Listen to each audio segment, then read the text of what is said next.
Hey everyone, we're live here in Nourish, Heal, and Thrive. I'm so excited to bring Cecily Henderson to you. She and I met through Bump, and she's been so supportive of me, and she's been kind of coaching me on some things and just really helpful and supportive. And I really appreciate all that she does for me. And I'm so happy that she's here with us today. So, Cecily, thank you for taking the time to do this today. Oh, Derek, what a nice introduction. That was so sweet. Thank you. Well, I'm really happy to do this with you. Why don't you share with everybody who you are, where you're from and what you do? Thank you. Yeah, I'm really happy to be here. Been away a little bit lately. I had a friend pass away and then helping somebody who had surgery and then helping another lady who was pregnant. So it's just like I've been gone a lot lately, and it's nice to get back into the interview swing of things because sharing your stories really makes, you never know who you're going to resonate with. So I appreciate the opportunity.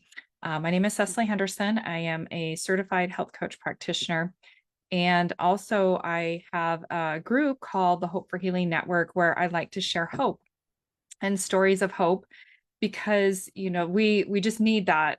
There's so much fear in this world right now, and hope is a great refocus, I think, for people, especially when we're going through struggles.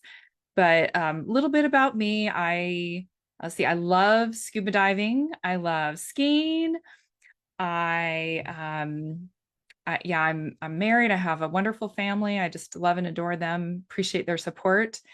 And the reason why I'm out here doing this, as I'm also a women's health advocate, but my story goes all the way back to when I was 18 years old. I lost my mother. It was very hard. It was just very tragic, sudden, and then ended up, you know, going through struggles relationship wise.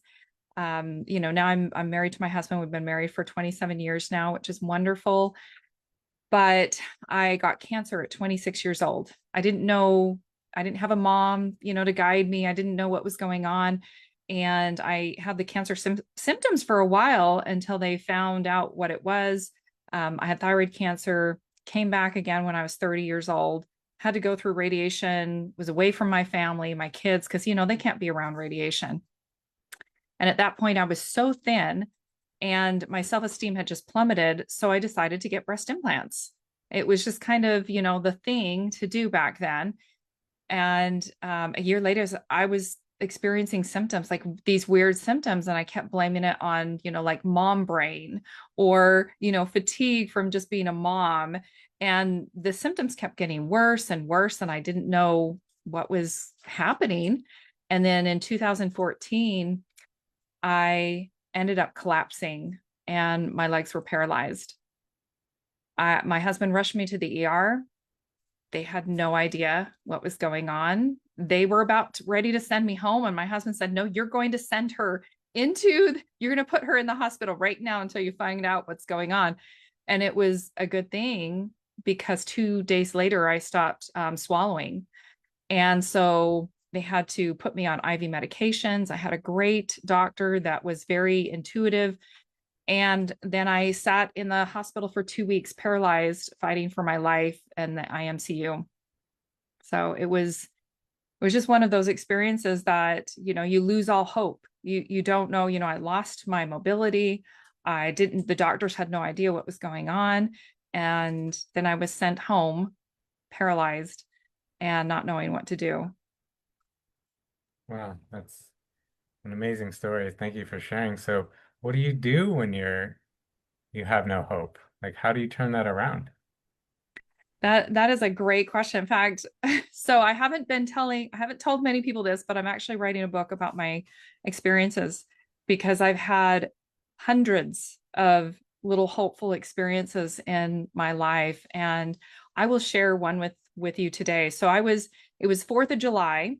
We were at a church party, and I had been paralyzed again. So it kind of came back like every 3 weeks I would become paralyzed again and I'd have to go back to the hospital. And so February is when I had the main attack, and then it was July 4th.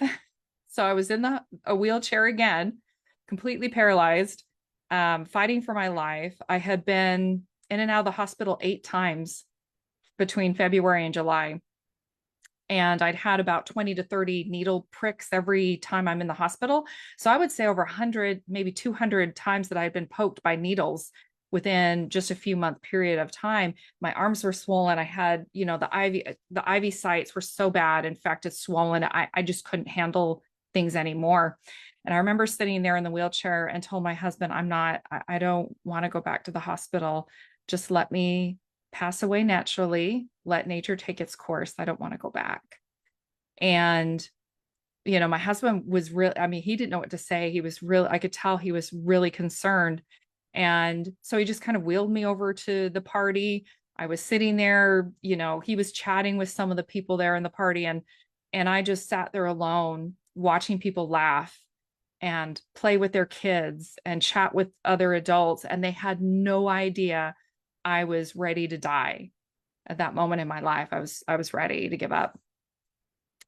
And my husband, he went and left to get some food because they had a big table of food. And I was contemplating, just praying, please, I'm done. Just take me quickly. Don't let me suffer. And I felt somebody put their hand on my shoulder, and I turned around, and it was one of our church members. He was a doctor at one of the locals hospital. And he asked me how I was doing. He knew the situation. He knew I'd been in the hospital. And I told him, I said, well, I'm not going back to the hospital. I'm just going to let my body, take over and do whatever it's going to do. And I remember seeing his face go really pale. And all of a sudden his eyes were determined. And he said, Cecily, I'm going to have you come in for surgery this week. I'm going to put a port in because he was also a surgeon. I'm going to put a port in for you. So just get ready for my phone call. Don't just prepare for surgery. Don't eat anything. Don't take, he's giving me all of the doctor instructions. And that night before surgery, don't eat or drink anything. And so I'm like, this little glimmer of hope started swelling up, and he left. He grabbed my hand and squeezed my hand and went to and told me it was going to be okay, and went to the next person, just chatting. And my husband came back, and I told him what had happened, and my husband, he's like, oh my gosh, what a miracle. He was just felt that we both felt this hope. And so here I was waiting for that phone call, and yep, Tuesday night the surgeon called me, and the next day I went in for surgery. Everything went smoothly. I had this port put in, and my husband took me home the next day. I was having difficulty swallowing and breathing again. And he took me to the hospital, and they accessed my port. So they didn't have to go in any IVs, and there was no pain, no anxiety. I was relaxed and felt so grateful that this man, this doctor who had been my angel and found me, hope found me. And that's what I'm writing about, is hope finding you. And I have all these stories that I'm going to share with that, particularly so people can know that hope does find you. And it's these people, these wonderful people around us, and what you're doing, the amazing things that you're doing. Beautiful and amazing. Thank you for sharing that. Very, very courageous of you. I could feel it in my heart. It's, whew. You're so welcome. That's the one thing when, people are always talking about losing hope. And I definitely did. I lost it. It was gone. I was ready. And that wasn't the first time. I have so many stories about losing hope. But the thing is that hope found me. It came to me. And it's just not a coincidence.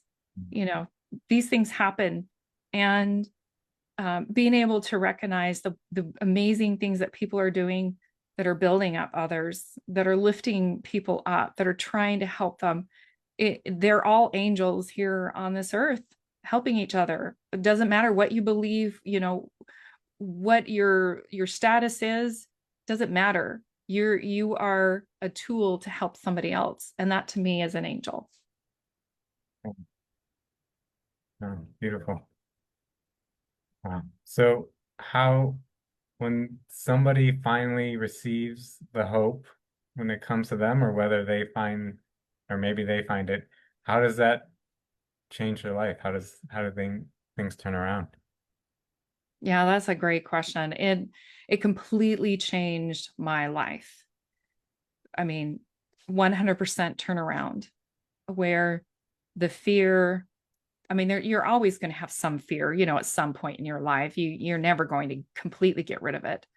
But I can look back on these experiences and things that I witnessed and then I've heard from other people, and I can remember those, and it kind of binds to my heart and binds to my to the hope that I have, and it makes it even brighter because hope is kind of like light, right? It just makes it brighter. And so being able to experience that and hold on to that and then share it with other people, it just spreads. That light just spreads. So it's an amazing, yeah, it's amazing, incredible, and I'm just really grateful to be here. I'm grateful you're here too. I'm so glad we get to share this space. Um, Anything you want to share that you haven't already shared? I mean, it's it's a lot, but if there's anything else, we'd love to hear it. Yeah, thank you, Derek. Well, so being a women's health advocate, I do talk about, because the reason I was paralyzed is because I had a breast implant rupture. Mm. Um, Breast implant illness is very much real, and so I'm trying to support and help women that have symptoms, whether it's autoimmune, connective tissue, neurological. A lot of women will have these small pinhole leaks, or whether it's saline or silicone, doesn't matter. They'll have these little leaks and they're undetected. Like it doesn't show up on a CT scan. You can't see it on a mammogram. You can maybe see it on a breast MRI, but there's these little pinhole leaks, and it does go through your system, and your system it'll cause illnesses and symptoms and problems. So that I am a big proponent for breast implant illness. So if women have breast implants and they feel like they're sick and they just don't know, they've gone to their doctor can't find anything, all their test results are normal, it's most likely breast implant illness. And I'm just here to help and support women that are going through these difficulties. And so I have another group, Breast Implant Illness Hope for Healing. So, and I'll put that in the comments if that's okay. Yeah, absolutely. We want whatever you want to share in the comments. We want to get a hold of you. Thank you so much for doing this. We really appreciate you sharing and all your gifts that you give and your support and help. So thank you so much. Um, any final words you want to leave the group with? Thank you, Derek. Well, I really appreciate what you're doing to help people. And it was such a pleasure, when we first met and hearing your story, because everybody has a story. So this is a beautiful group, and I'm just grateful to be here. Thank you. Thank you. So thank you for doing this again. And thanks everybody for watching. If you resonated with Cecily and you need some hope, she's going to put links in the comments so you can connect with her and her groups. So she does great stuff. You definitely wanna check her out. So connect with Cecily, and if you like what we're doing here in Nourish, Heal, and Thrive, and you want to be spotlighted, put interview in the comments, and we'll spotlight you. And if you have gifts to share, we'll share them. Or maybe if you're struggling and you need some support, we'll give you the support you need. So thanks everybody, and we'll see you at the next one. Thanks. Bye. Bye.